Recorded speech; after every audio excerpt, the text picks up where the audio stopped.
ইংল্যান্ডের উত্তর সাগরে তেলের ট্যাঙ্কার ও কার্গো জাহাজের সংঘর্ষের ঘটনায় একজন নিখোঁজ রয়েছেন। সংঘর্ষের পরও আগুন জ্বলতে থাকায় উদ্ধার তৎপরতা ব্যাহত হচ্ছে। সংঘর্ষের ঘটনাটি ঘটেছে গতকাল সোমবার স্থানীয় সময় সকালে। জাহাজ দুটিতে এখনো আগুন জ্বলছে। সংঘর্ষের পর ট্যাঙ্কারটিতে একাধিকবার বিস্ফোরণের ঘটনা ঘটে। এতে একটি কার্গো ট্যাঙ্কে ফাটল দেখা দেয়। কার্গো জাহাজটিতে উচ্চমাত্রার বিষাক্ত রাসায়নিক উপকরণ থাকার বিষয়টি উল্লেখ করেছে বিবিসির প্রতিবেদন।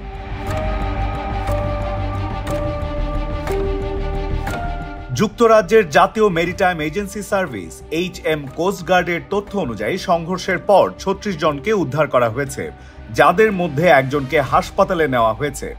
তবে কার্গো জাহাজের এক ক্রু এখনো নিখোঁজ রয়েছেন। দীর্ঘ সময় তল্লাশি চালানোর পরও কোনো সন্ধান পাওয়া যায়নি, ফলে উদ্ধার অভিযান বন্ধ করা হয়েছে।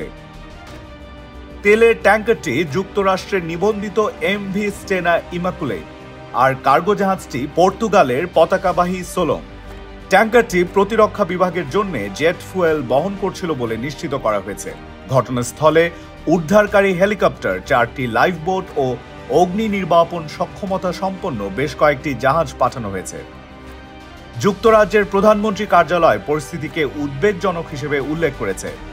উদ্ধার কাজ দ্রুত শেষ করার লক্ষ্যে পরিবহন বিভাগ ও কোস্টগার্ড একসঙ্গে কাজ করছে বলে জানানো হয়েছে বিবিসি প্রতিবেদনে।